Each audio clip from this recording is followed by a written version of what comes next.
Hey everybody, this is Rydo, and we're back to Yu-Gi-Oh! Duel Masters. So we did these solo stories when it first came out, and fairly quickly, uh, what is it, Konami? Yeah, I think it is Konami. Has already added some more solo stories, so I want to check those out. There may be just one new one, there may be two. Um, Suffice it to say, through more struggle than I really liked, I was able to complete all of the solo stories up until this point. And it does seem like what they're trying to do is give more of these solo elements so that a new player, which pretty much at this point, everybody's a new player. This is in the middle of season 2 that I'm recording this.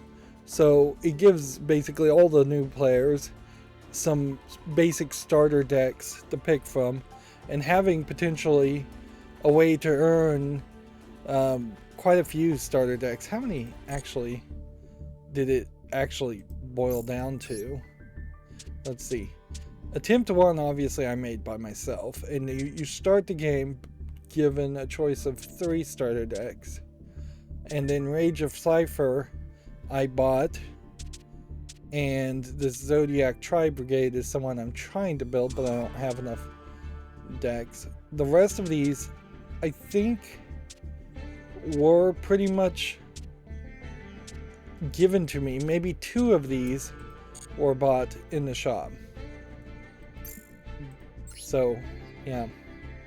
Because I bought Rage of Cypher, Magician of Pendulum, and Recontract Universe, and I bought it 3 times to get 3 copies of every card in those decks, which is maybe a little excessive.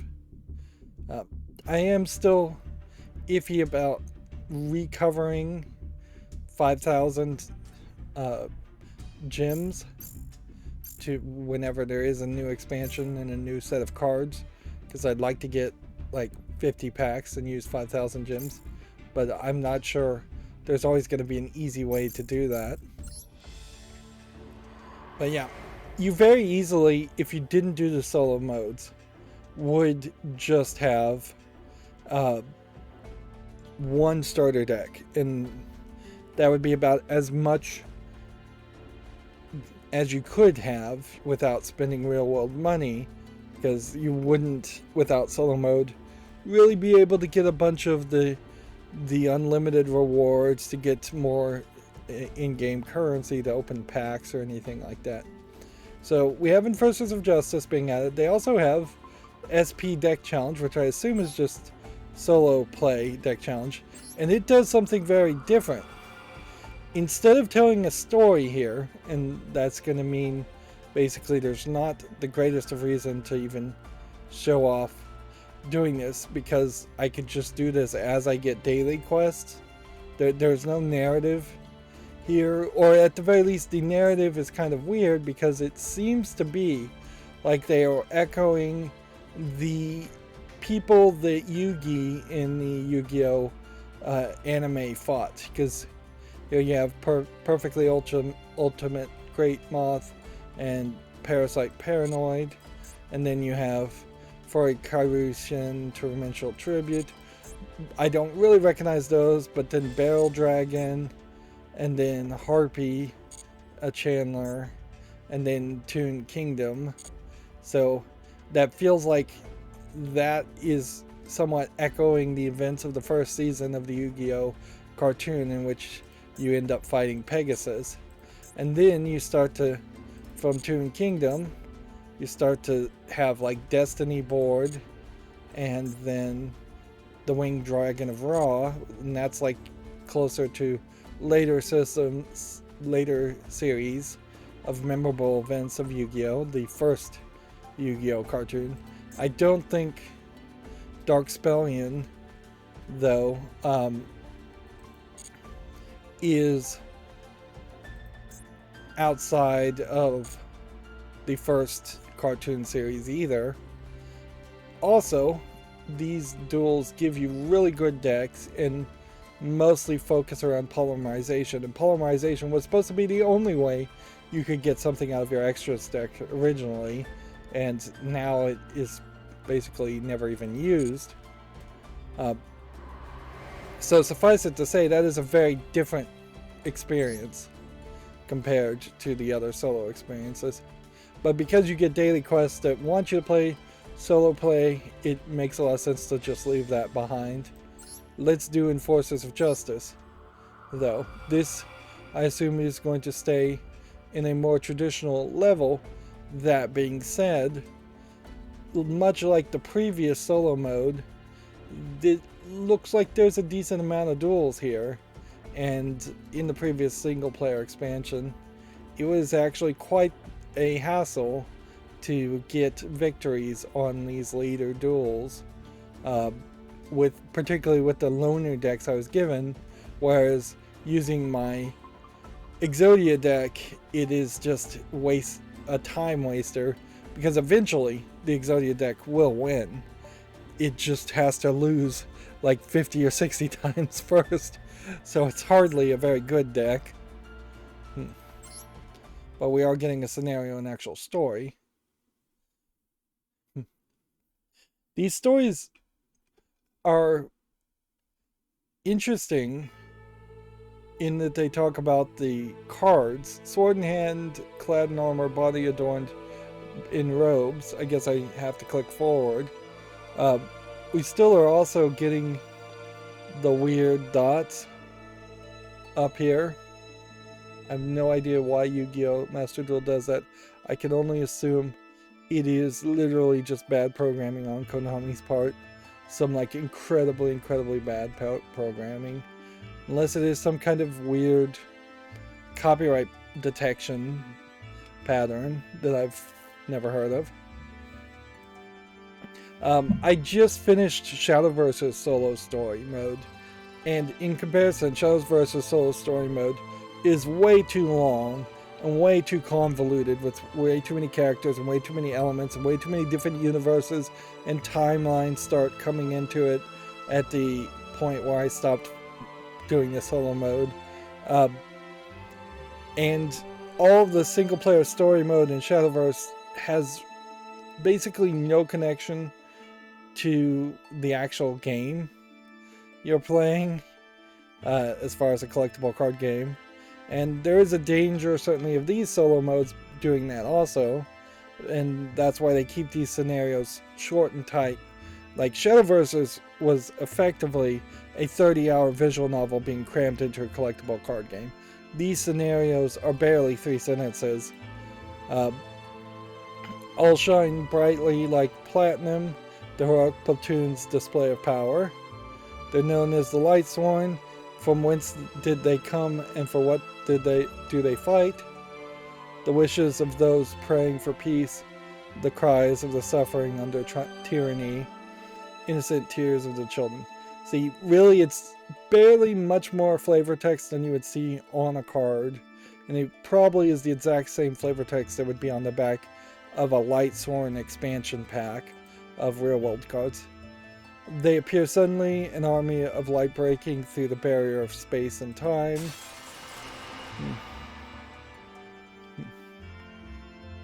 To each they aid, their justice embodies a different form. Some see a knight in a shifting armor, others see a graceful wizard. You know what's funny too? Also, Shadowverse reuses a lot of animation, and we see a little bit of that here. Like these light rays are probably an animation that will get reused by Yu-Gi-Oh! Duel Masters over and over again over the years. But even at that, in each of these scenarios, we've gotten custom background art, and it's been used very sparingly. And then you see these cards with these custom 2D art characters that I think pretty much aren't going to show up anywhere else. I wouldn't be surprised if these end up as something you could earn as monster art for your background, and then you have the card art. I will argue though that it would be nice if there was an alternate form, and this is something Magic the Gathering started doing, is they would make limited edition, really expensive versions of cards that were just full borderless art, and they got rid of the text, and you effectively would have to know what the text is to play the card, or the text would even be on the background, particularly if you're playing with sleeves like most card games are. Most professional people and even most new players play with card sleeves if they don't double sleeve. So it would be fine for collectible card games to just start putting all the text on the back and having full art on the front. Of course, you might want small things like the attack and defense, but there's definitely a lot of flavor text and explanation text that could be gotten rid of. Sorry, I'm not really paying attention here. Still others see a divine angel or a dragon so great it eclipses the mountain in a single wing, they claim. This is an odd story because effectively they're saying there's this one godlike creature, and yet people have seen it as at least 4 different things. That feels like that would be 4 different godlike creatures, not one. That does happen certainly over the course of history, in which polytheistic beliefs and religions take multiple gods and start merging them as one and say they are the same thing. Regardless of the form the enforcers take, their mission is unchanging. After annihilating the wicked, they vanish without a trace. They live in the radiant realm of light. See here, while the sun effect and sparkle effects may get reused quite a bit, we once again have a different background art. If anything, this background art might be the breadth and width of the kind of card art they have in their they have to use, in that they can make a background look fairly good, although it is kind of blurred with some fog effects, whereas this same art could very possibly be squeezed down to be just an image on a card. In a world existing in another place of space-time, they continually train in preparation for dispensing justice. It's very kid-friendly type story there.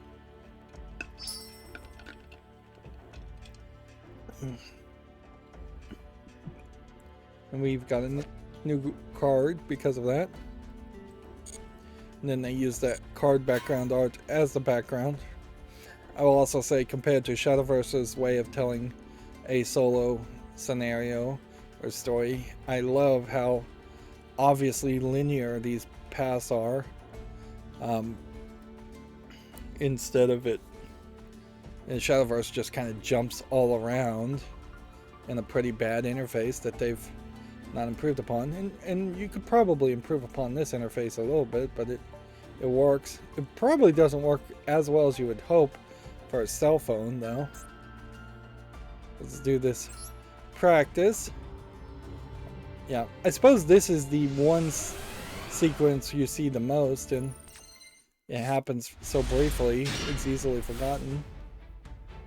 What makes Lightsworn deck unique? A deck filled with monsters with high attack and useful effects, but you must send a few cards from your deck to the graveyard during each of your end phases. Make sure you settle the duel before running out of cards to draw. If you can fill your graveyard with 4 or more Lightsworn monsters with different names quickly, you'll be able to bring out the Ace monster, Judgment Dragon. This monster has an effect that allows you to destroy all other cards on the field at the cost of 1,000 life points, which is a better scenario than 2,000 life points, which is the deck I've been using. It costs you summon a character that could destroy everything on the field for 2,000. Set up everything to special summon Judgment Dragon and win this turn. Activate Solar Recharge. What is Solar Recharge going to do? Discard 1 Lightsworn monsters, draw 2 cards, and send the top 2 to the graveyard. Alright. So, let's discard that. And that puts this back on the field. Tribute summon Celestial Lightsworn Angel and destroy your opponent's monster using its effect. Alright. This is so easy to do these scenarios without paying attention. Arguably, there might be a better way to explain this. Have a little bit more text. And now 4 types of Lightsworn monsters in this graveyard special summon the dragon.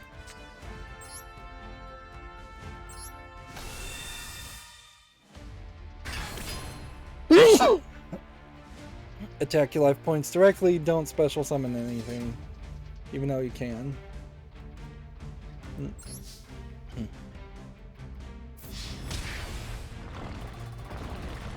of course they set his life only at 5,000, so you would win in 1 turn. Where it's a little bit more difficult to get a 1-turn victory. But not crazy. I've played about a month's worth more of Yu-Gi-Oh! Master Duel, and it's still very often that I lose in 1 turn. And they're still using these secondary resources, which I just feel like that's a huge mistake. This is the card we will win. If we do win, which the odds are high there. They've adjusted the way the ladder works in multiplayer playing too. It still, I think, needs some adjustment, but now you fall back to like the lowest level of the previous tier when at the end of a season, which gives you the opportunity to then work your way up that previous tier and use that to your advantage as a way of gaining rewards. Right.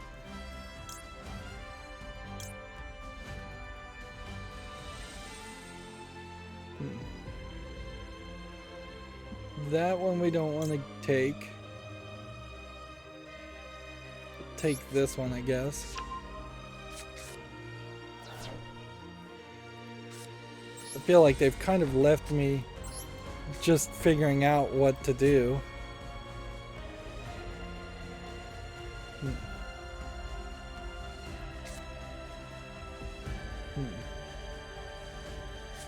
Let's see. I think I'm supposed to activate this effect. And I think that's what I was supposed to focus on, is sending things to the graveyard.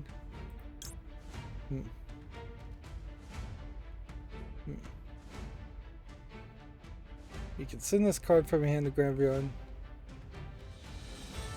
Let's not do it this time because we're gonna win anyways.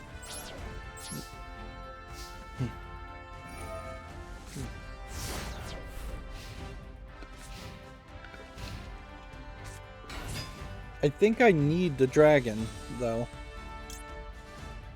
Spiritual Swords of Revealing Light. Pay 1,000 to activate this.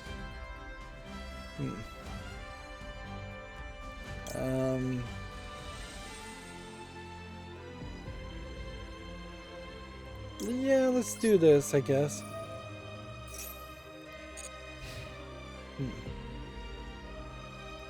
And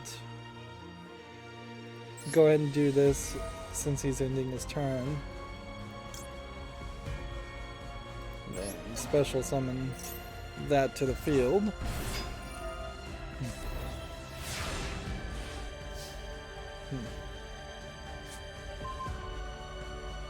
Let's see what Lightsworn Saber does.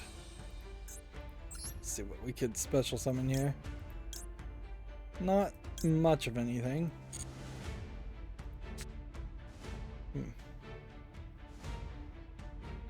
Activate this. Put it here. Put it here.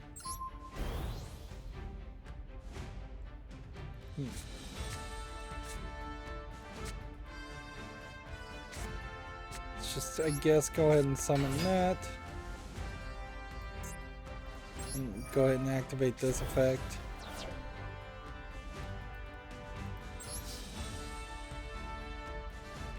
And it does just seem like what's going to happen here is instead of summoning the dragon or doing anything particularly fancy, I'm going to just have powered enough characters to win in a more natural way. Alright. 26, 26, 3,000. Let's do that. By getting rid of these two cards, I won't discard too many cards. And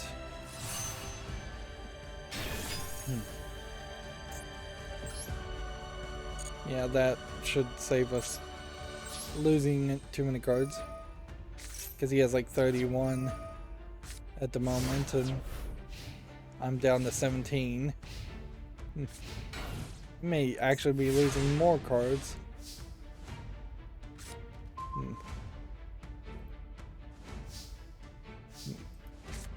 And this is a 2.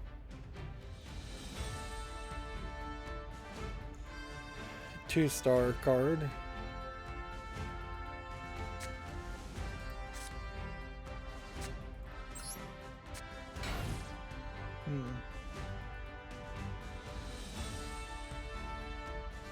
I guess we leave it at that.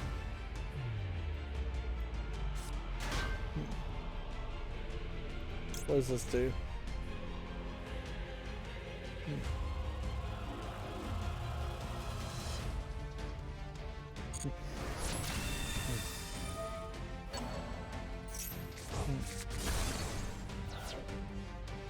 Not gonna quite win here, but almost certainly am going to win.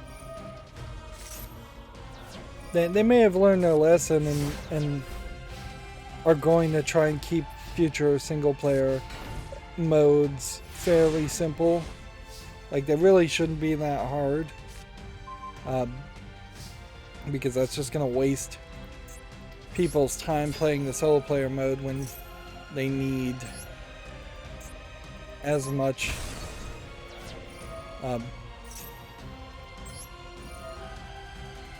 they need as much time as possible playing the multiplayer. They need as many people playing the multiplayer as possible instead of splitting the player base. And I'm trying to do two things at once and I don't have time for that. Like trying to play on my phone at the same time, that's not gonna work.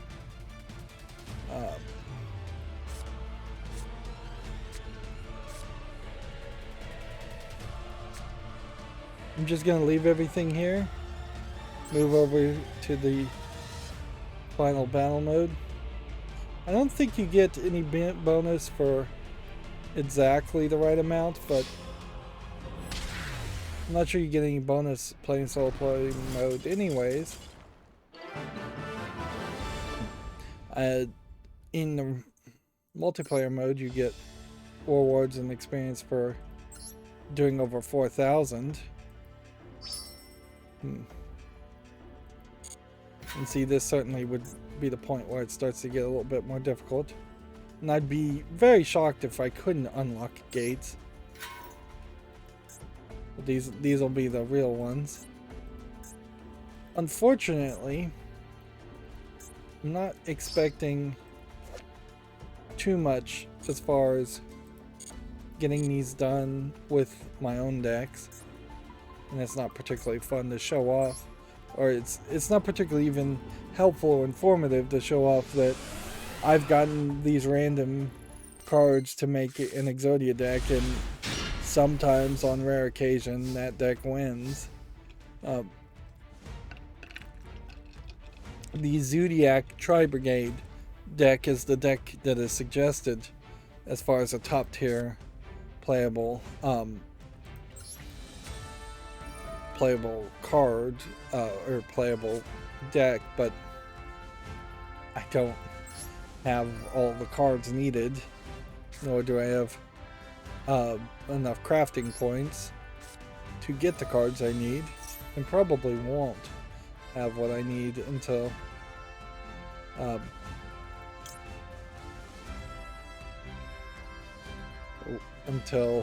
the next expansion happens. Guess I'm gonna select this. Let's see.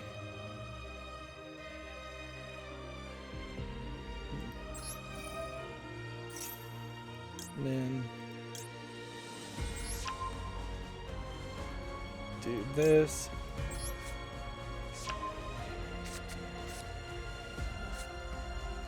Then this.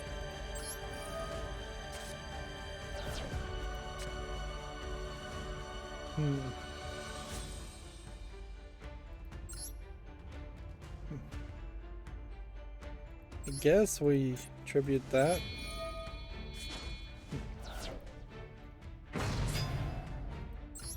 And I guess we'll activate this effect.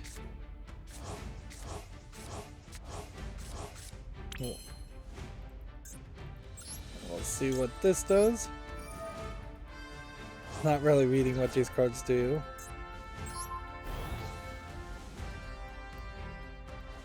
So I'm probably boning this up pretty horribly. I wouldn't be surprised if this guy loses his 3,000 attack before I can actually attack.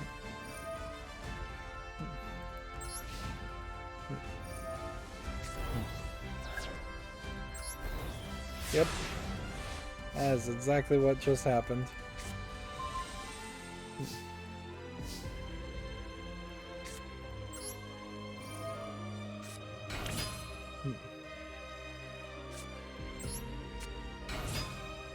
Okay. That field spell lets me summon 2 things.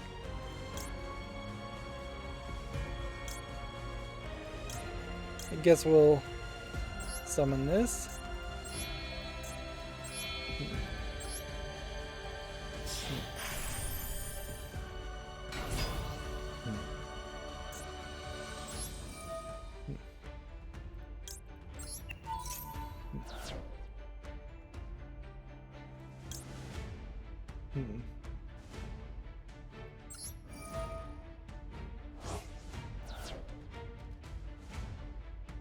No, I don't want to return a card to the hand. Darn it.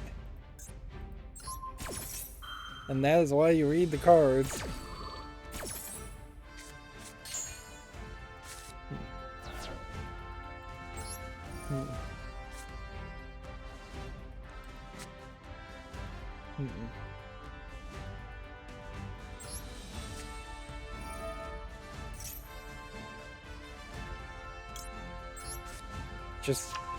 I'm basically just goofing around here, trying to activate everything that one could possibly activate. Can't summon anything.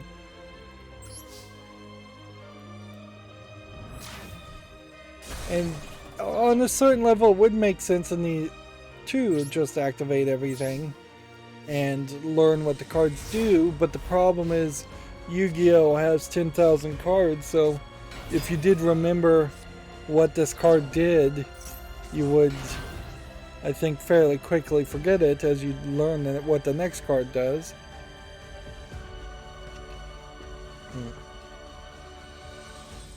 Let's activate this. Special summon? Okay.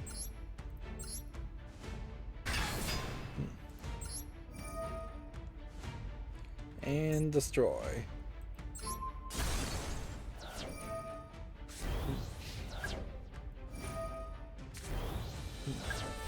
This guy's gaining counters and getting stronger. Is he going to twist? That would be my question, certainly.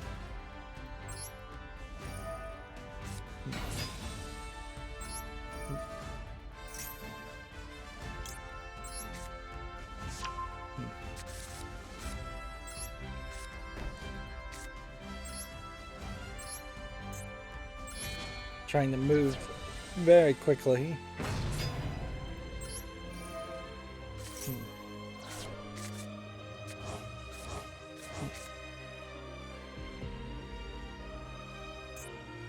And yeah, only other thing I could do is possibly summon that, and I don't think there's a value in that. Let's attack with this one.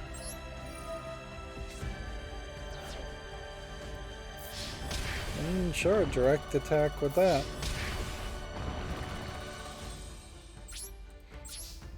I lucked out. I thought this was just going to attack it. I didn't think it was going to send it off and banish it.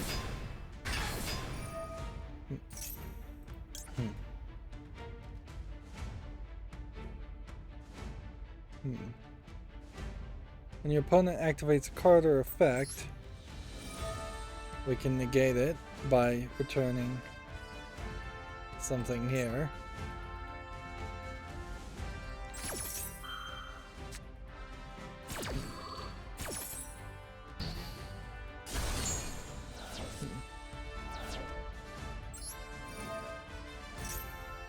Then we can special summon this back on the field.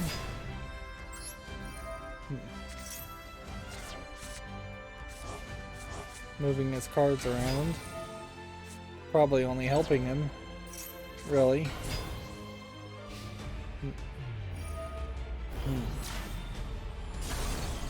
And see, according to the audio, I'm about to lose horribly here. And I guess they somewhat right about that.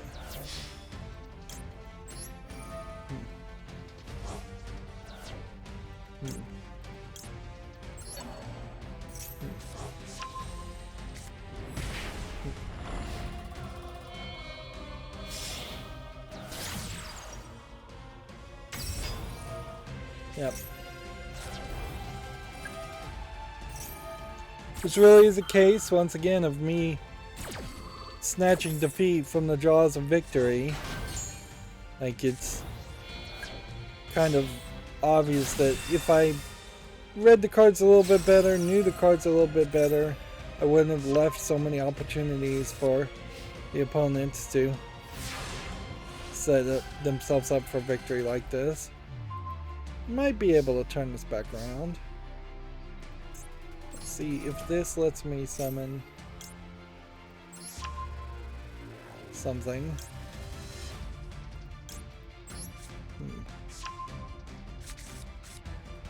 Nope, I just set myself up for failure.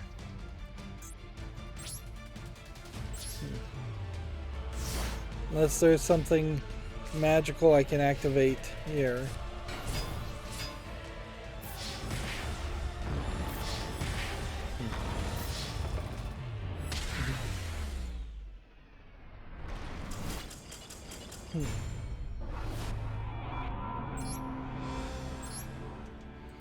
So I would say it does feel like they're dancing that delicate balance pretty well by giving you these branching paths that you don't have to really complete to get to the end goal, which in this case only is going to give you cards instead of a full deck. It would be nice if every single one of these solo expansions gave you a full deck.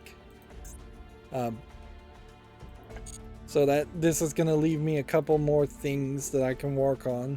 And I don't really have to spend extra time working on them because I know I'm going to get daily quests. And as long as I have daily quests, it's going to make a decent amount of sense to just do those daily quests during my regular live streams on Monday, Wednesday, and Friday. Although, frankly, it takes up so much time just playing the regular multiplayer ranked matches. That's a bit of a struggle. Let's see the rest of the story, or the next part of the story. Though the Lightsworn possess the ultimate power, sometimes even for them the evils that appear are too great. When an enemy is too fierce, they have no choice but to give up on justice. That is not an option. Deep within the realm of light lies a tightly sealed treasure chest. When a mighty enemy appears, the treasure box heavy lids opens. The folded robes of black await a warrior of justice. Possessing the power of darkness, therein slumbers the twilight cloth.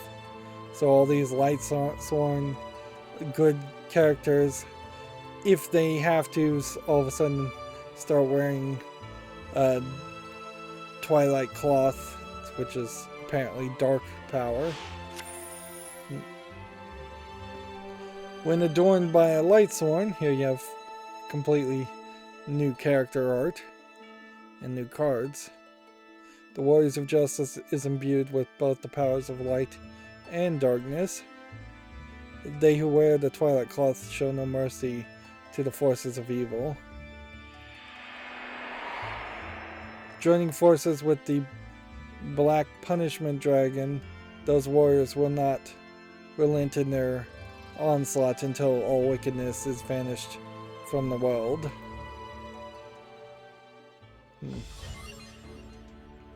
Seems kind of weird that they would even call it Twilight Cloth then. And this is the cards we got. They just give you 3 copies of cards. Sure doesn't feel like a lot, but I guess it's might be more than I think. Because if it's 3 of the 3 good cards, is a big difference between 3 generic, no longer playable Yu-Gi-Oh cards. While very little cards are banned in Yu-Gi-Oh, relatively speaking, there's plenty of cards that just you could never actually win with because they're too weak and too generic.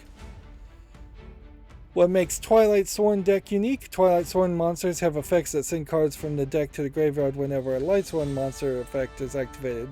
Planning the timing at which you activate these effects to pull off some deadly graveyard-based strategies. You can also use the effects to banish one Lightsworn monster. When you have 4 or more banished Lightsworn monsters with different names, you can special summon Punishment Dragon.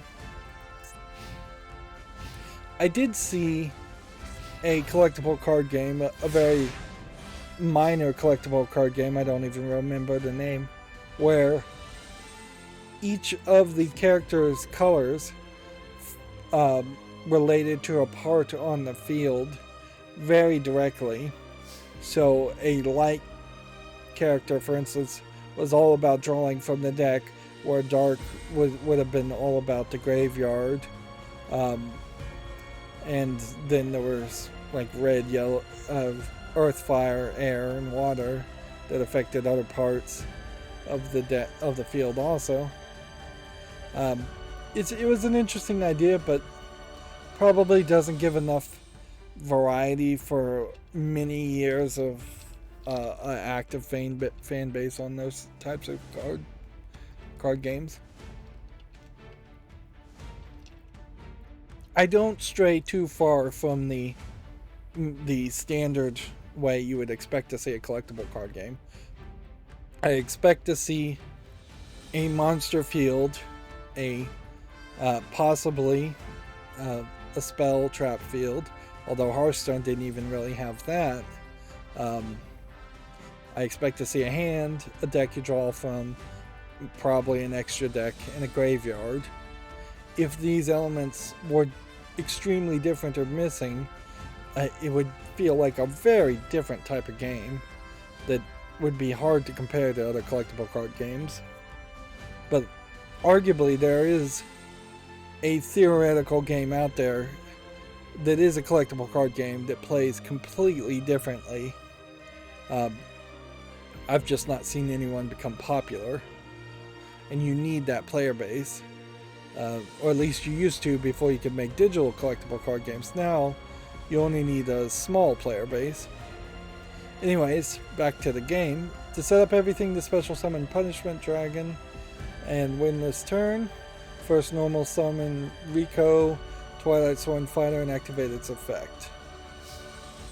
Alright, so summon this, activate its effect, summon, banish that card, to banish that card, then now activate Solar Recharge, which will discard this card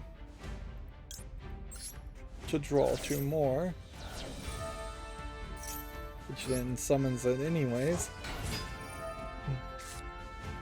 Because that was a Light Sworn, this one discarded another card. Activate the effect of Twilight Dragon's card sent to the graveyard.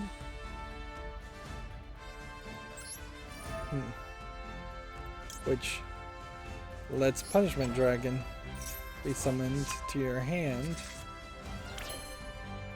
Now there are 4 types of banished Light Sworn monsters. Special summon Punishment Dragon.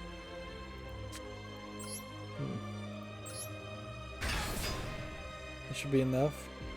And attack the life points directly at this point. Don't activate this effect or special summon anything or place any traps. If anything, a lot of these scenarios and tutorials probably teach the value, particularly in Yu-Gi-Oh, of not wasting your time placing traps, or like placing traps too much and then finding that your opponent will then just destroy your trap before you can even activate it. Like, holding more cards in your hands probably does have more value than I think it does. And then we have another duel with another loner deck and another reward card that we will get. But you're not getting a full deck. So I think it is worth pointing out that, let's see, 1, 2, 3, 4, 5, 6, 7, 8. Yeah. At best, I could see you maybe are getting 8 copies of cards. If you were actually getting 10 different cards in sets of 3, and you added all of those cards together manually, then you would have a deck you could build. But there seems like there would be a fairly high reason to well,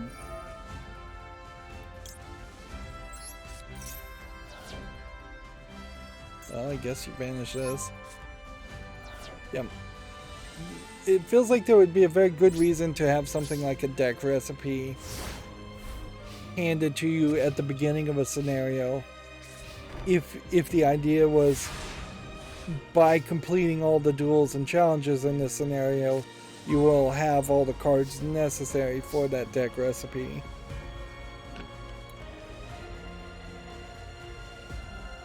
And at a certain level, you could certainly give away deck recipes as a concept for free. Like, if you're copying a deck recipe from a random person, a random multiplayer player, you're getting them for free anyways. Or if you're going to a website to get a deck recipe, that you're getting it for free anyway. So it would make a lot of sense for all of these scenarios to at least start with that, even if it's not going to give you the cards you actually need, or if it's going to only give you some of the cards. It's only going to give you like the neutral cards, or the normal cards, or the rare cards, but none of the ultra rares or super rares. Well, this is going pretty terribly, I have to say. If I'm gonna actually have to win doing 200 damage at a turn, that's gonna take forever, and I doubt the game would let me do that.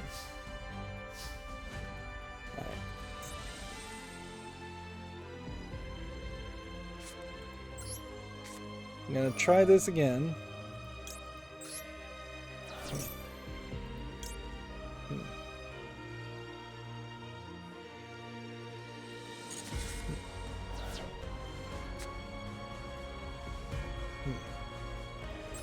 And I guess I can do this. Bring this back to the hand.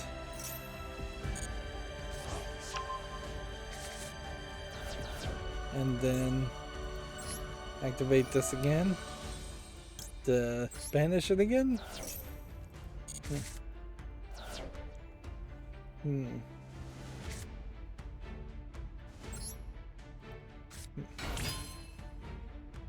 Do we have something worth summoning?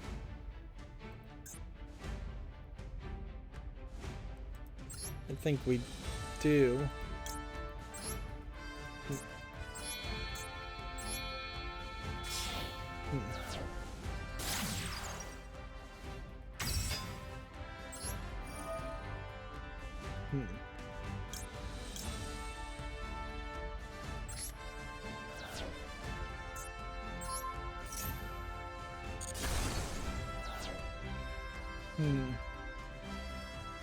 Let's see if this works. And this is one of these traps that's gonna just ask me every time to activate it.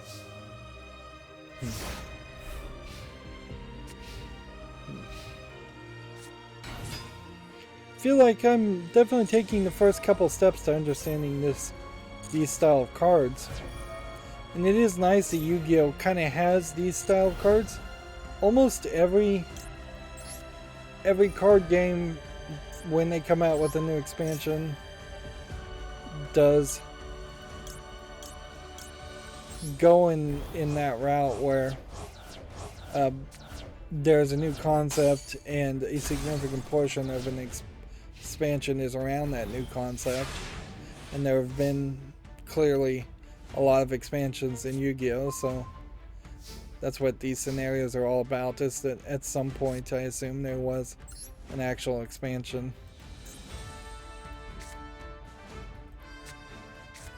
Guess we just set that as a trap and then continue to attack. I might win here.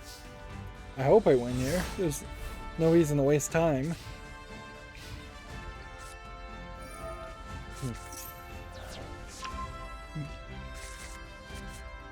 Although I think it is also fair to say that a lot of the card expansions as they come out are so perfectly balanced that they are interesting and possibly a little bit game changing for maybe a few months, maybe half a year, maybe even a year or two or three or four, but eventually they fall out of favor for something that is power creeped a little bit higher and that works a little bit better. Much like how the polymerization card and concept was an absolute game changer and awesome concept when Yu-Gi-Oh! First came out, and now it would be laughable to be playing a polymerization deck now. You definitely have to do something special to make that work. This can't be summoned, that can't be summoned. Yeah, so I just lost. And while you get a little bit of experience here, and for the sake of the recording, I'll let him beat me. I could have saved myself a few seconds by simply surrendering. Yeah, this level and XP system is broken, in my opinion. It just doesn't really relate to anything. It feels like it's just there because things like Hearthstone had it, and even the Hearthstone level system is kind of broken too, in that it doesn't really do anything. I guess this is a Twilight Sworn, not a Light Sworn.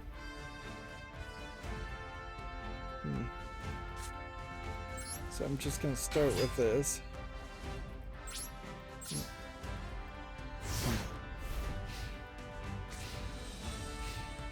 Yeah. Ideally, with each level up, you would be getting either a massive amount of gems or a new deck to play with that would be a little bit more complicated, or just a bunch of cards. And that is something I would say that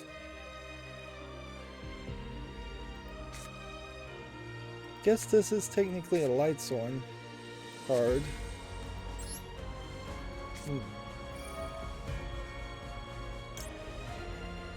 I guess if it has Twilight in the name, it has Lightsworn.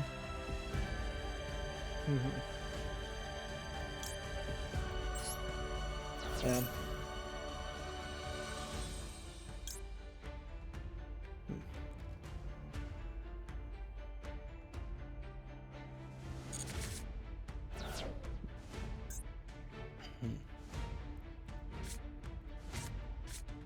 Let's go and set this trap.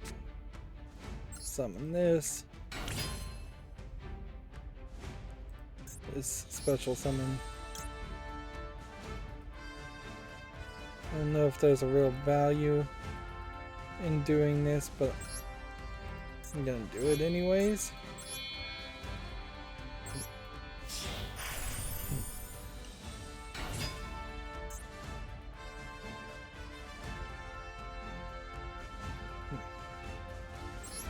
I think this is an effect I want to do.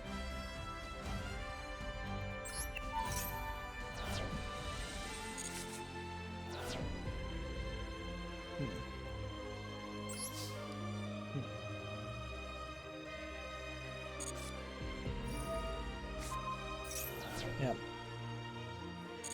Honestly, the game would have worked fairly well if it didn't have a player level, because the player level doesn't have anything to do with like the multiplayer rank. It just indicates how long you've been playing the game and how many times you've played a duel without there really being a reward there. So ideally, I would like to see the player level retroactively have more bonuses added to it, or some level of bonuses added to it, and the day one early players being rewarded with those bonuses retroactively, whether even if it is just kind of a random assortment of cards, which that is kind of all that Yu-Gi-Oh does right now, is it gives you random cards as rewards for playing multiplayer, or it gives you random amounts of less than 10 gems and crystals, which is not a lot.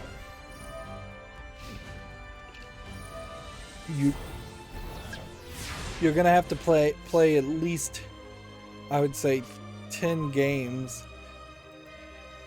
if you are going to open one pack of cards, excluding the rewards you get from daily quests. The daily quests make up the difference there.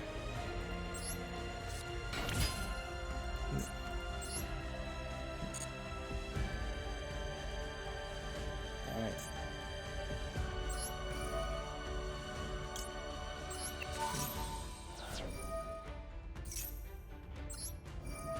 See what this does.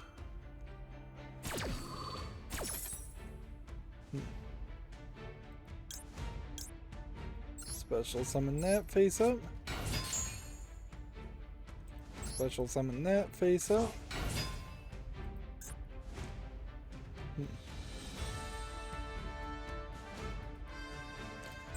Alright.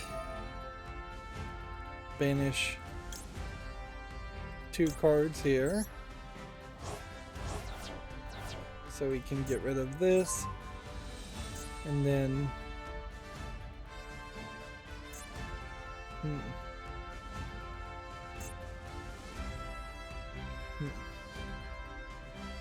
I guess get rid of this.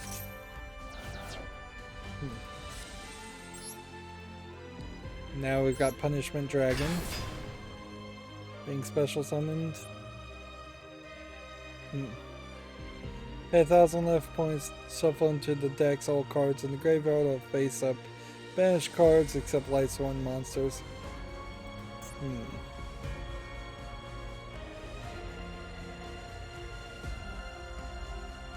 200 attack. Do we need that 200 attack? 5,000. No, I think we just win here.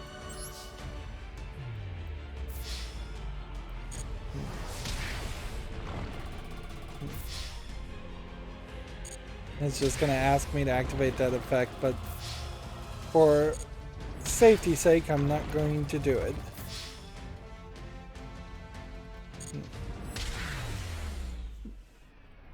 Just in case that somehow would mess up our victory.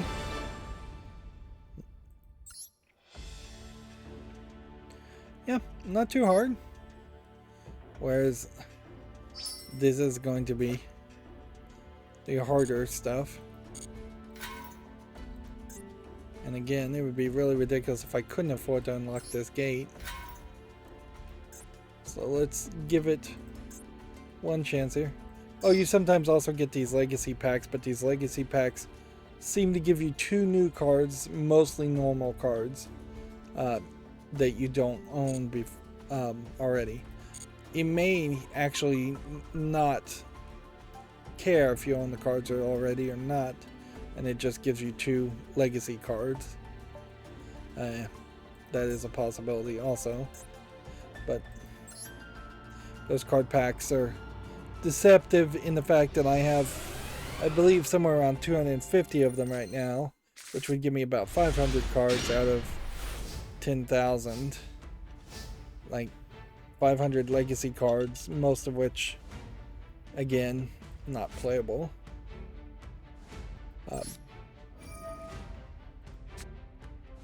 Well, I think that is the way of Yu-Gi-Oh! Is that you are going to have a lot of cards that you've got to make the player feel good about owning a lot of cards and not realize that owning a lot of these old cards is very pointless. And that isn't just Yu-Gi-Oh! That's true for most collectible card games in digital or real-world forms. Although in the real world, if you have a lot of like first series Magic the Gathering cards, you have a lot of valuable cards that you could sell and trade. Whereas in the digital form factor, there is 0 value in owning old cards if they're not playable, because there's no trading in any collectible card game.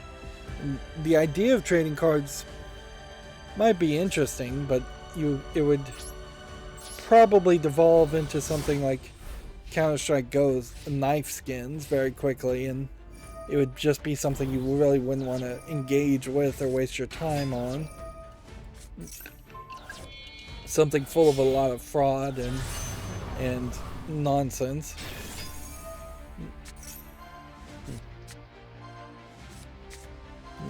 I very possibly got a bad deal here, so it might be worth it to try this. Try this again. And here they're showing us Judgment Dragon instead of Punishment Dragon.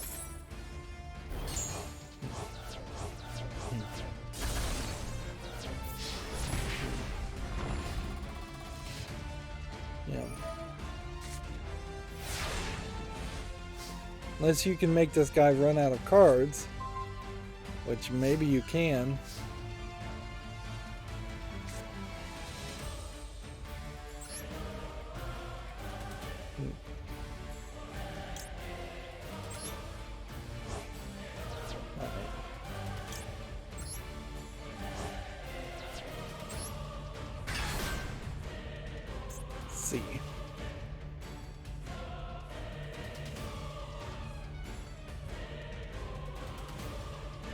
See if this effect works.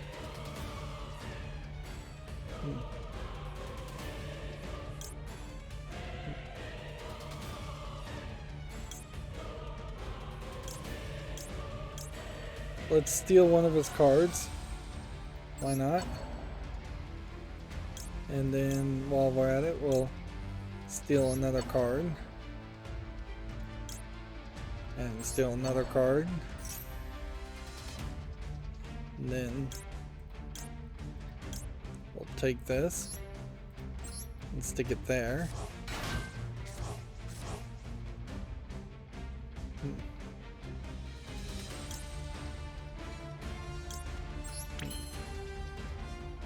Okay.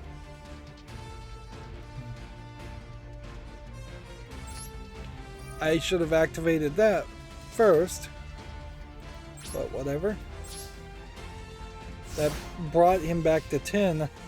That was a mistake. I should have taken my own cards. Although I guess it doesn't seem like it's going to matter. I'm going to be down to 100. That was 5.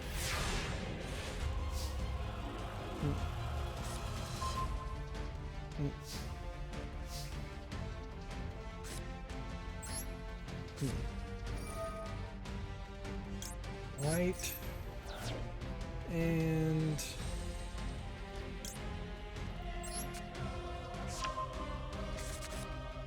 yeah, if there was just some special way Judgment Dragon would have saved the day there.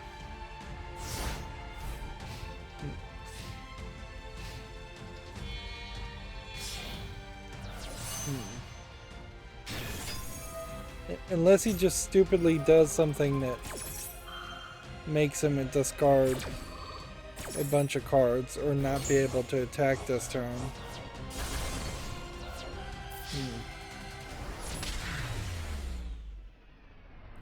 Like, it's odd that this duel... Let's try that again.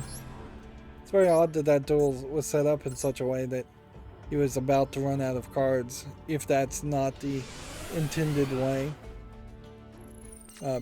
I like the Yu-Gi-Oh! In particular is kind of more hyper-focused on the idea of people running out of cards fairly quickly, whereas other collectible card games tend to have it so it would take way too long and just not really be worth the effort to even try to make a deck that was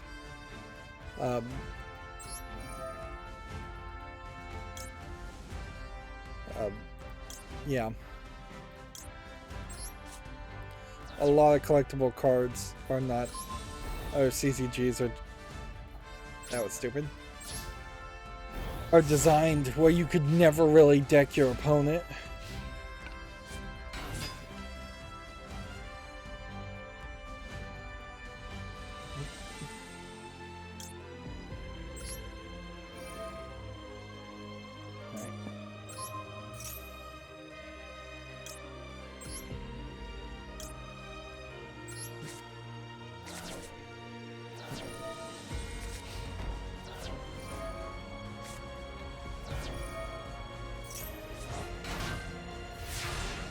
I thought I was destroying that card, but apparently not.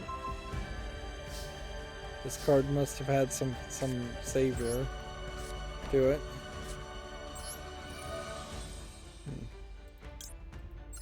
Take that. Put that face up. Summon that.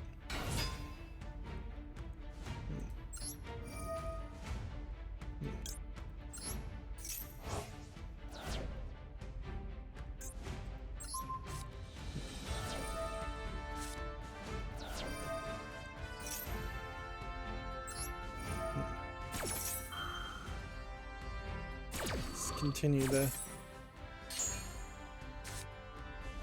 see if this works. This would weaken this character by discarding a card.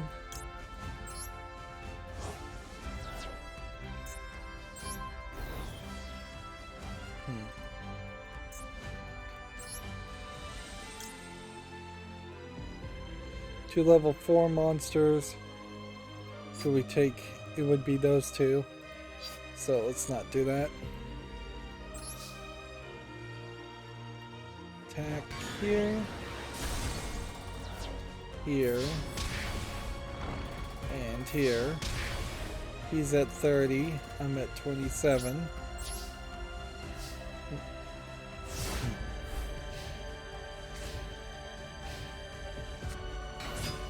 We'll see what happens here. I still feel like this Monster Reborn sound effect is very loud and arguably not very nice as far as the audio sound effect that it could be. I feel like it very possibly is just them using the sound effect from like the first season of the anime, when it would make more sense to just give it a new sound effect.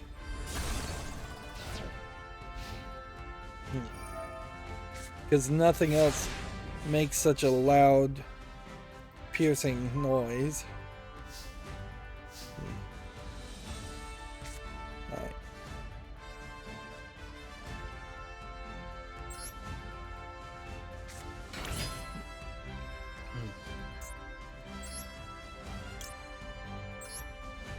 Guess we'll do this.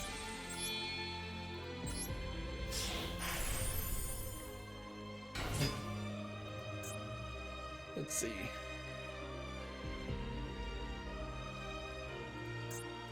I guess we'll activate this ability. What can we do here?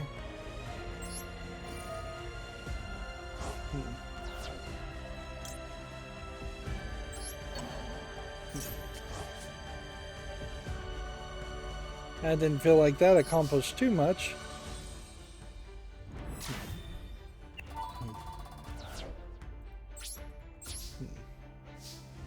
22 versus 23. We were both burning through cards very quickly. Number 50, Black Ship of Corn.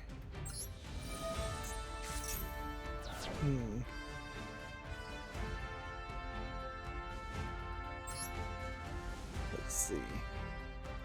Go ahead and destroy that. And that.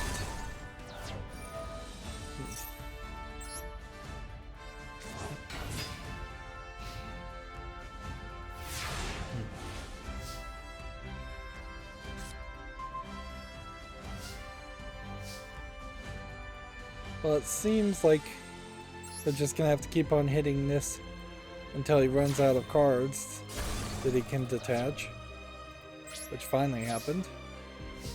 21 over 19.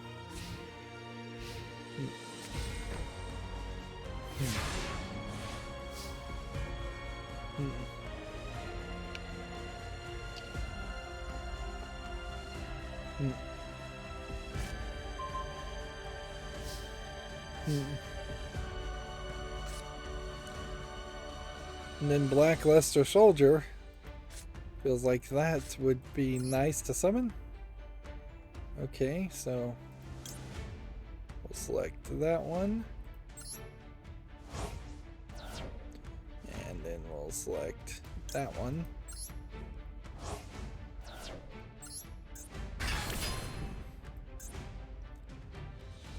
Once per turn, you can target one monster in the field. This card cannot attack with this effect.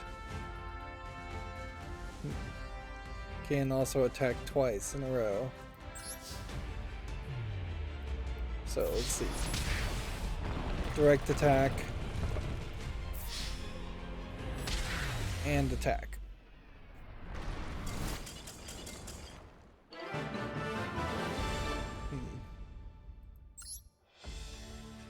And that gives us the benefit of being able to see this other duel,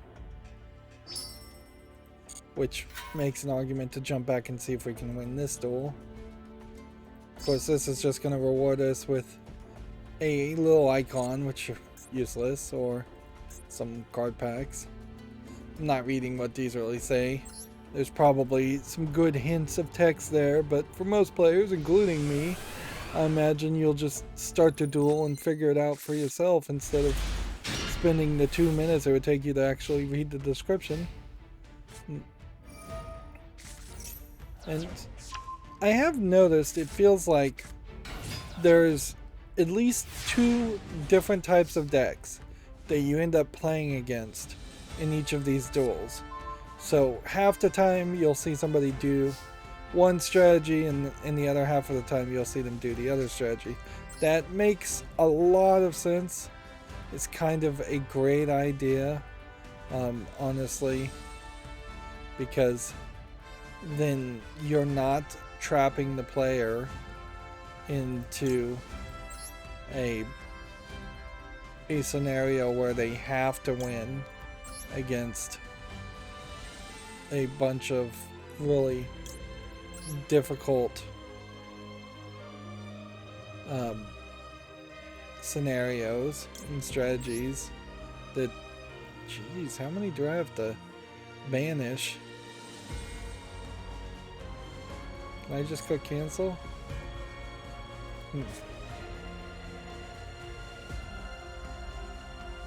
Alright, so you do special summon this, and then you banish, I guess, a bunch of junk extra cards that just aren't gonna matter. 24, 19, 25, 22, 3,000. 3,000, 3,000, 25, 24.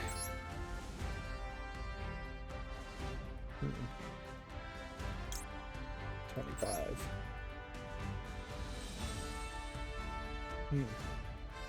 And I guess now we have a confirm.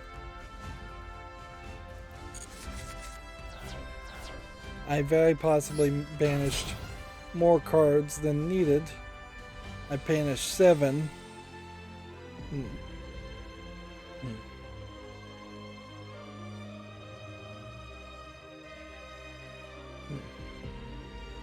See, once per turn, at the start of the damage step, if this card battles an opponent's monster, you can banish that opponent's monster face down. Which I think banishing something face down is probably a lot worse than banishing it face up.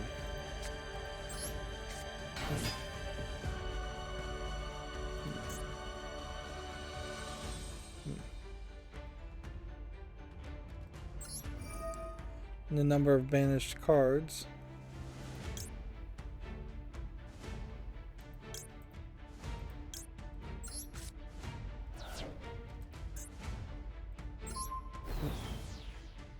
Alright.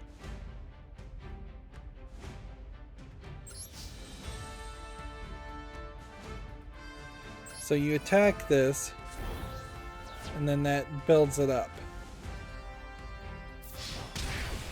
But it feels like I would have wanted to banish everything in my extra deck and have this be a 15 going on 16. Yeah. Because what feels like is going to happen here is he's just going to summon anything basically and attack this. It's not like this can't be destroyed.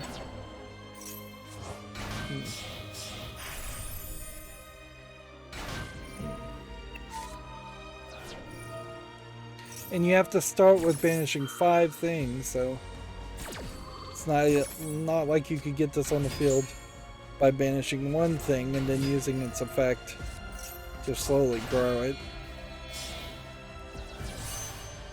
You can see this guy's doing a lot too.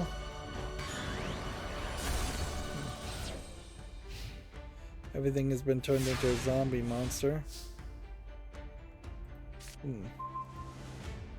Which that potentially creates a weird scenario.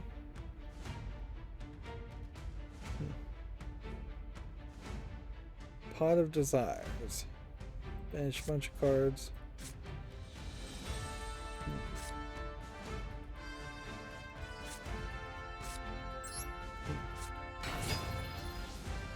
Let's see what happens here.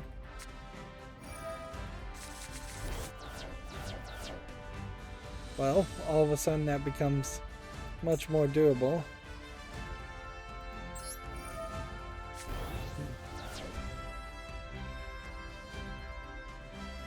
Let's see.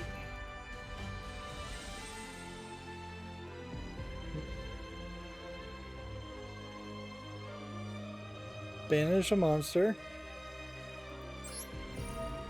The Eater of Millions.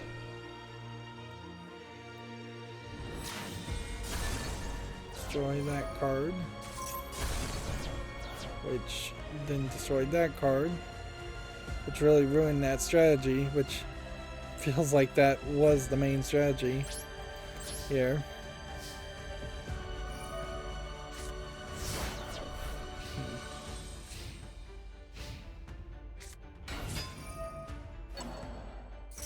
I don't know what we can do to turn this around.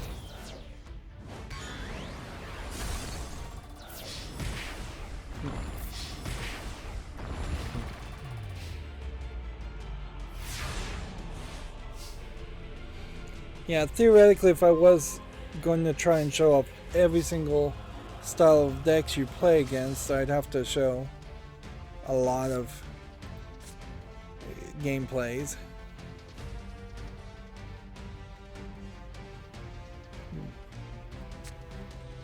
I've got like nothing here. Like you do this, you do this. Yeah.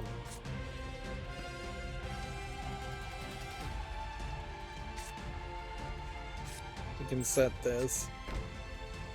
And that's pretty much it. Unless he draws a card that decides to tribute these 3 cards, or otherwise get rid of these 3 cards. I'm doomed.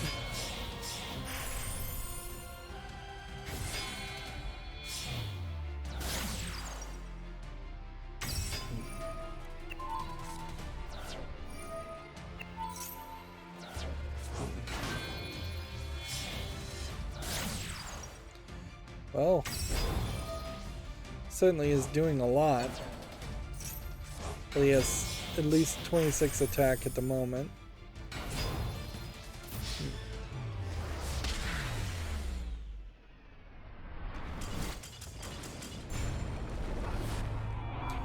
Yeah, I would say it's probably not worth trying to show a victory there. If anything, giving this a second chance and trying to show the other duel makes some sense, but if I fail here, or if I succeed here and fail on the next duel after this point, it will just finish the story. And certainly there is a question if another story will unlock or not.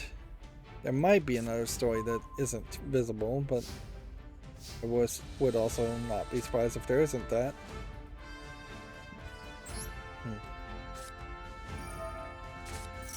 Do that. And then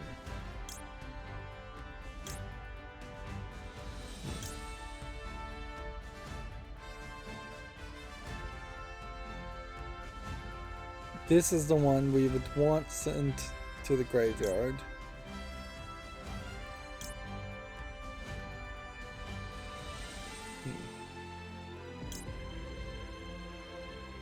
Which I guess means we want this.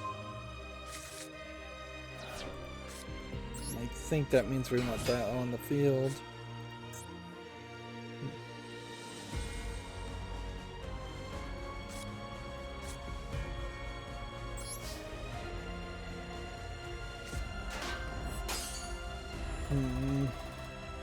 Darn it. I was hoping I would have been able to activate the effect after it flipped. But no, so much luck. So I should have just activated the effect.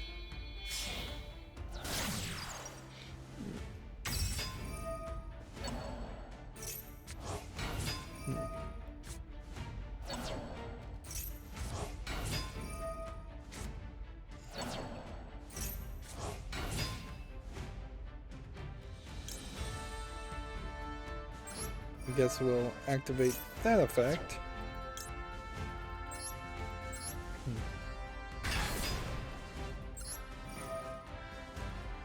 Let's see, what do we want to destroy? Probably this card.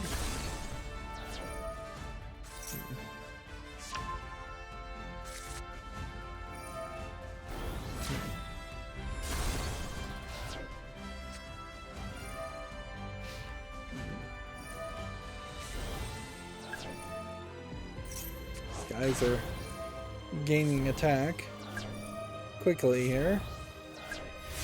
Quite the strategy.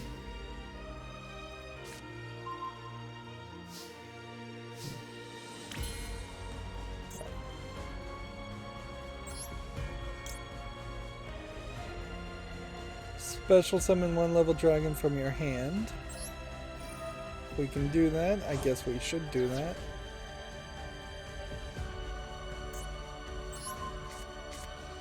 What in the world? That was a terrible thing to activate. That was awful. Alright, we need a spell.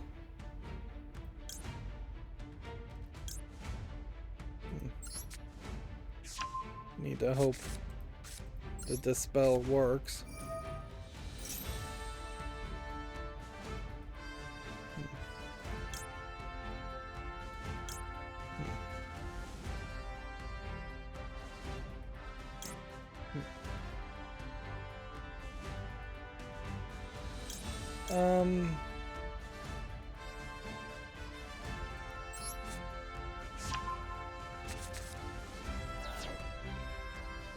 Yeah, I literally can't do anything here. Just get rid of that. Yeah, odds are definitely not looking good that I'm actually going to be able to make it past this duel.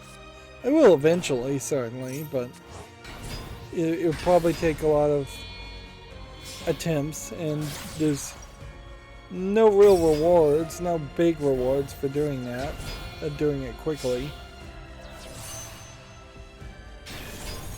And it does seem like Konami is supporting Yu-Gi-Oh! Master Duel. I think they probably were a little surprised on how successful it was on day one, and so they do want to support it. They do want to continuously add content to it. They definitely launched it in what I would call a beta phase, and there's a lot of polish all over the place to improve. So yeah, I frankly have been fairly lucky to be able to do this duel, and this duel. Let's just end the story and we'll get this trap card.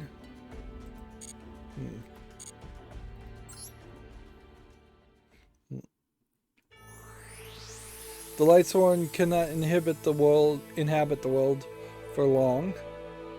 This is a nice background image, but it kind of makes it feel like this character is more important than the other characters when they really aren't. They kind of do a decent job of making all of the different Lightsword cards seem like they're on the same level of importance. This is because they require enormous magical power in order to maintain their forms while in this world. Hence, as soon as the evil is destroyed, they vanish and raise back to the realm of light. Transcending time and space, their battles for justice never ceases. Again, they're using the same background, but it is only used in this one story a couple times, so it's not terrible. Some have honed their skills in the realm of light to receive new roles as enforcers of justice. The Lightsworn, you see, this is kind of like a fairy character. I wasn't expecting rainbow colors as a color palette. The Lightsworn have great hopes that the people's hearts will be at peace. Hopefully one day the world won't need such enforcers of justice. Until that day comes, they will continue to dispense justice wherever it is called for.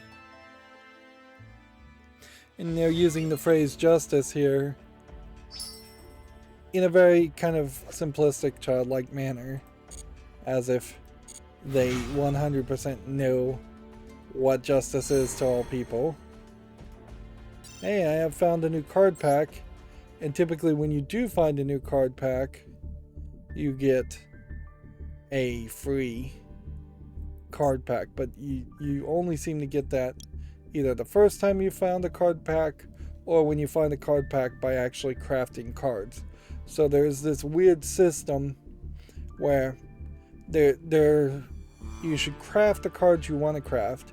If at that point it gives you a key that opens a secret card pack, at that level, that's when you would potentially what am I trying to say here? If you craft a card and you get a secret pack, then you'll get a free card pack draw. Then at that point, since you've already drawing, you would get those cards, or you would even decide to say open 10 packs. You still want to always open 10 packs because you're guaranteed at least one super rare, and if you don't get a super rare, then you're guaranteed an ultra rare in the next 10 pack draw, which is not particularly fair because that's not what it says, and it's a little dishonest. Perhaps that should be adjusted. It also kind of highlights how this secret pack system, which gives that 24-hour timer, is designed certainly to give you a sense of urgency. Yeah, I have 272 of these packs that only give you 2 cards also. They really want to get you addicted to the idea of opening card packs. But I am not going to do that because I'm saving up for when this rolls over and this rolls over as far as these selection packs, and for when, say, the new structure decks come out, which I don't know when a new structure deck comes out, but I imagine it wouldn't be more than at least a month from now. And at some point I may very well just choose to spend a little bit extra to get card backs, which they don't seem like they're going anywhere. Get card back protectors, get different fields. Not that I'm particularly interested. Even get these mates just to remove them from being there. There are 30 days as of this recording until the first Duel Pass ends, and these bundled deals, I assume at some point we'll get more of those, and those were the best deals.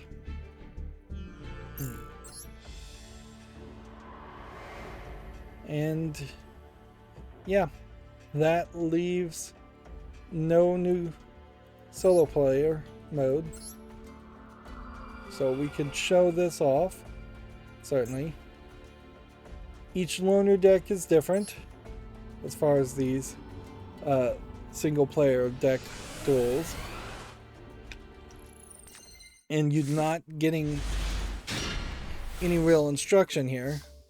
All you're getting is some old cards you should recognize if you've seen Yu-Gi-Oh! So, this card would give you polymerization, and let's see, start with that, discard that to the deck, get a polymerization. We are targeting something here that is definitely going to be part Red Eyes, part something else.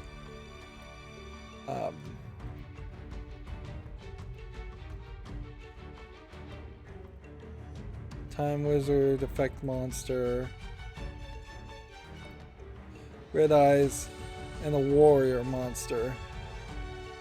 I think that's what we would be going. Unless we can get Red Eyes and Meteor Dragon, or Summon Skull.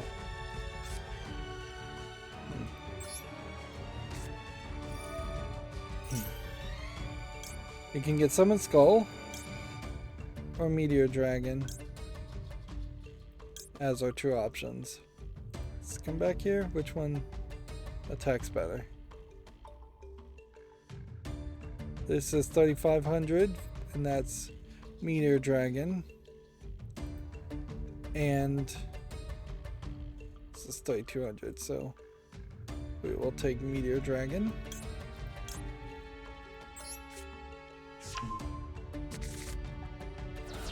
Then you activate that. That summons that by fusing these two characters together. And you can put these fusion monsters in these boxes, but it doesn't really do anything because these fusion monsters, these purple framed things, like you probably haven't even seen me play a purple framed card.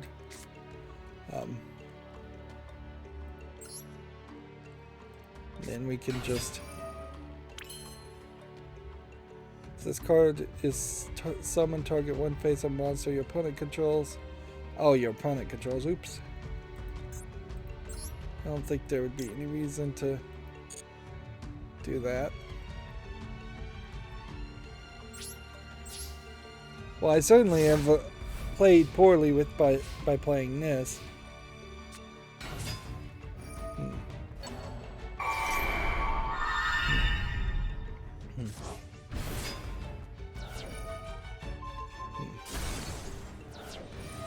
And he just destroyed my card and did 1800 damage because of my own ineptitude and inability to read a card.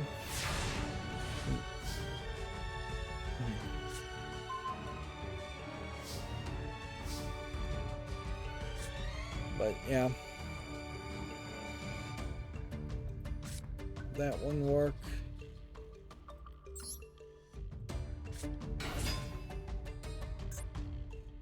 100 attack for each card you control. We'll bring that up to 1900. Only enough to do this. So suffice it to say, this is a good deck. It's just you're not getting that level of assistance, and without that level of assistance to tell you what to do or anything holding your hand, you're going to somewhat fail fairly quickly. If you play poorly, whereas I've been able to make a lot more mistakes, as it were, when playing other decks. And like these decks, you play with completely different cards, and seemingly you didn't get that choice of going first or going second the first time you played.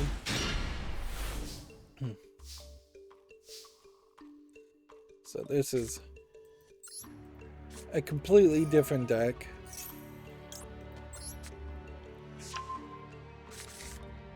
But it's still mostly the same idea.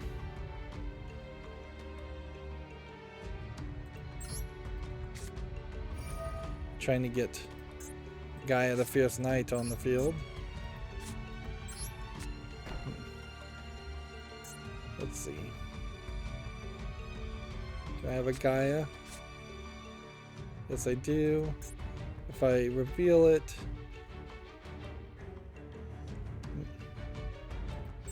yes, I can do that.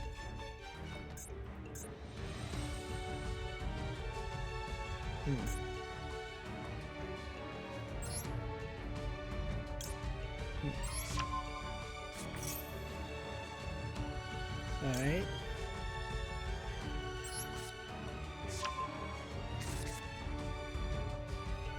So this lets me get more cards.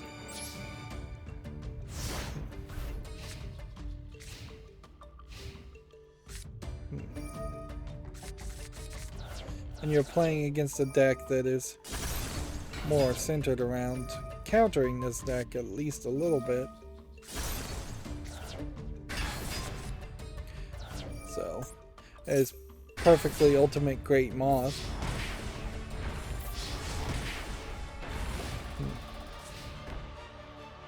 And I guess maybe I lucked out a little bit by getting 2 victories fairly quickly. Without a polymerization here.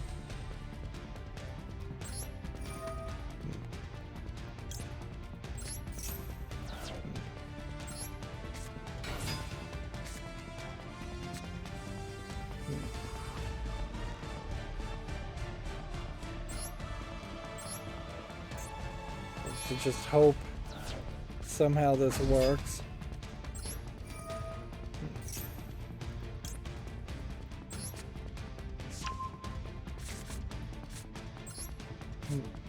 Finally got a spiral fusion, which, let's see, 26 one way.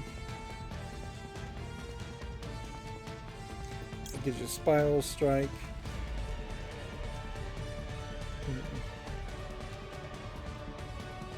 Let's do this.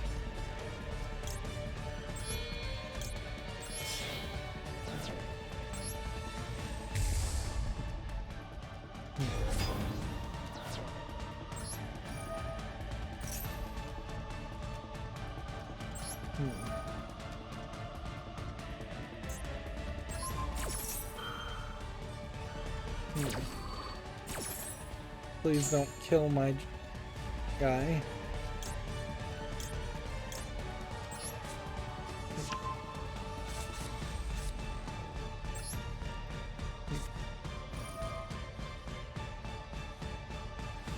Alright, let's see if this works. I also have something here that would...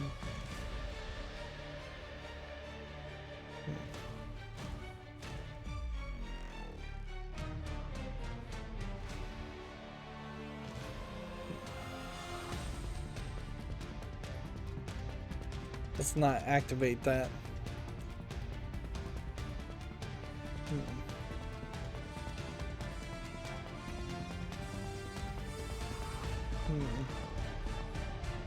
I guess we do want to flip this into defense position, because I think the spiral strike will do more damage that way.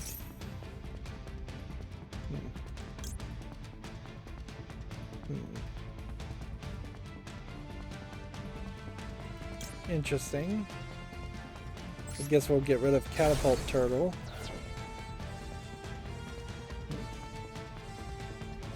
Do I want to attack that way? No.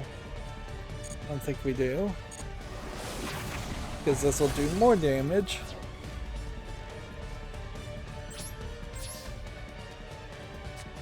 And put that trap down, and then we'll end on a victory.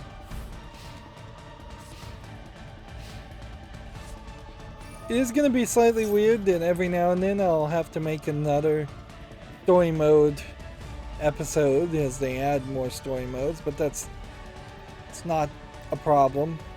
Unlike Shadowverse, it's not a case where the next story mode is going to have any connection to this story mode we just covered.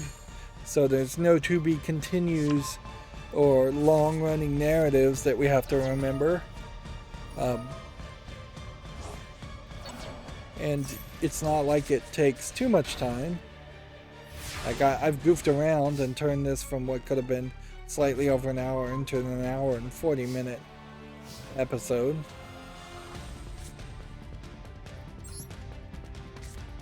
Just gonna play that.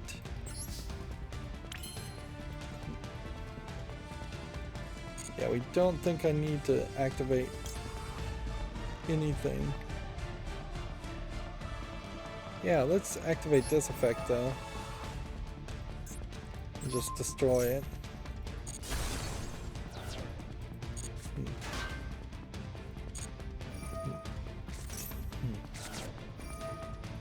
Maybe I needed to destroy this card instead.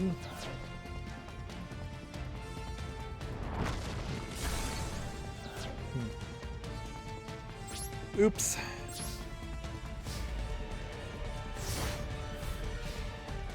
Well, I may have been outplayed by just destroying the unknown instead of destroying the known. And I guess we won't end on a victory.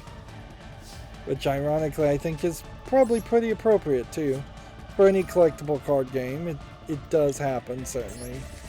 Where you have a lot of failure and minimal success.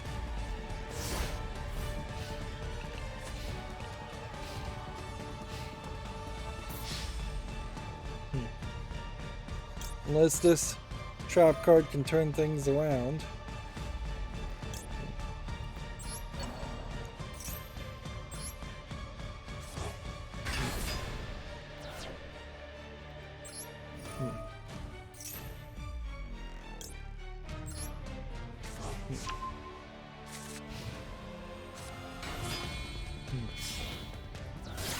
That oddly did turn it around somewhat.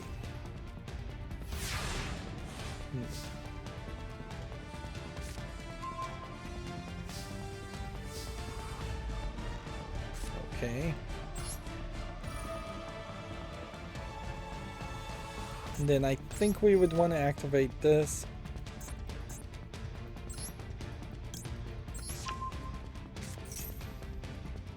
Reveal that. To probably get this.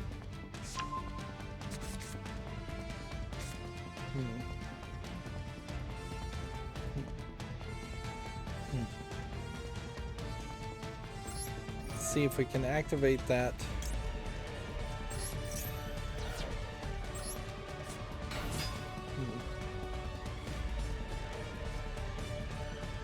And then let's see if we want to activate that.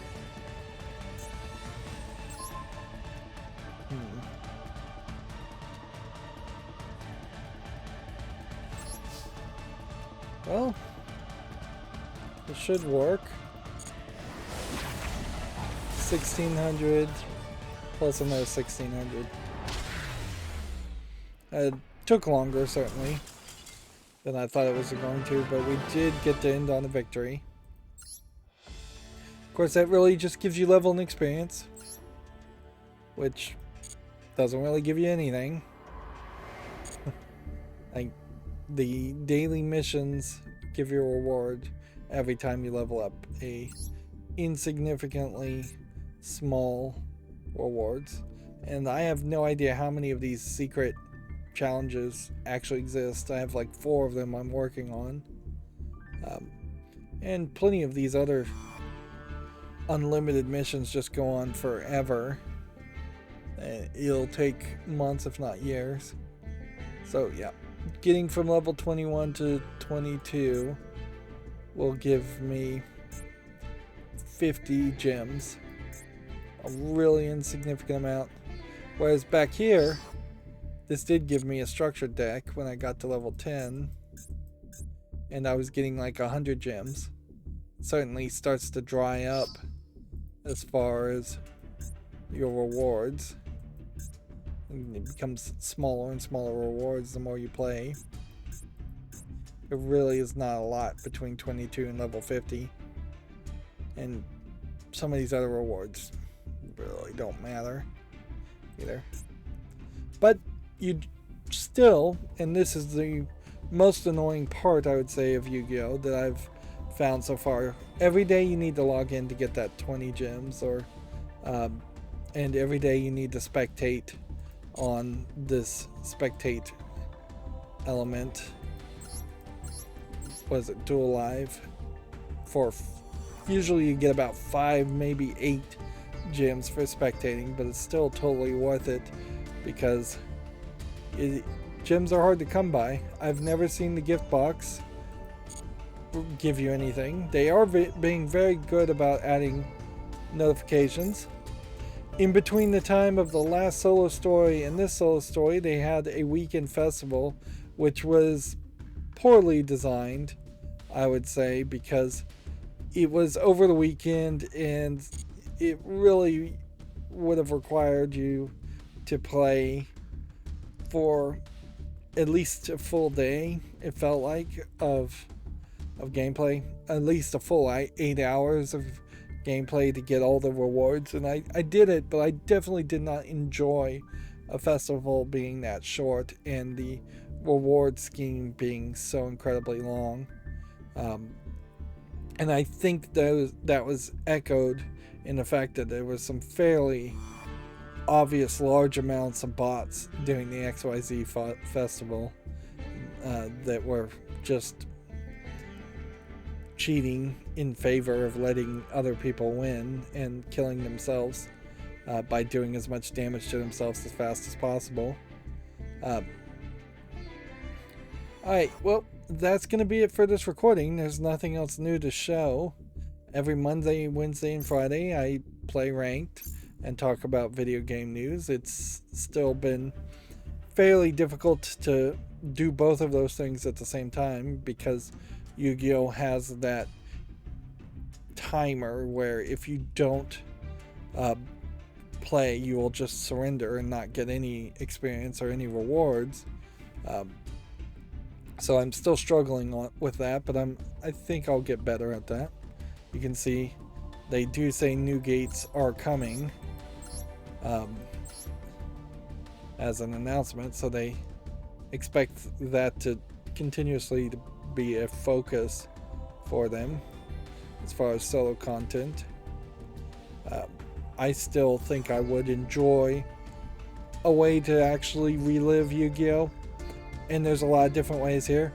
I wouldn't be upset if they just had a live stream of Yu-Gi-Oh! Cartoons, anime cartoons streaming here every now and then. Like, I wouldn't be upset if you, while you were playing in the corner somewhere, you could watch the Yu-Gi-Oh! Cartoon. But yeah, I doubt they would ever do that. And that's something that is definitely a value add that Yu-Gi-Oh! Can do that practically nothing else can do. Magic the Gathering doesn't have an anime, a long-running anime based on it. Hearthstone doesn't have a long-running anime based off of it. The second dinner collectible Marvel card game that is being developed. I mean, theoretically, there's a lot of Marvel cartoons and Marvel movies, but they wouldn't be able to get the licenses for those different properties and stream something like that. But even if they did somehow in a corner put in the Yu-Gi-Oh! Anime, it would still be fairly hard to pay attention to playing the card game and watching the anime at the same time. Alright, well, that's going to be it for this recording. As always, I ask you to like, share, subscribe, comment, and watch every second of my videos. If you want a friend or follow me on any social media sites, there's a whole bunch of links down below. And if you want to support me further, there's a link to Patreon, or you can friend me on Steam and gift me a game off my wishlist. Thank you for watching. Have a good evening.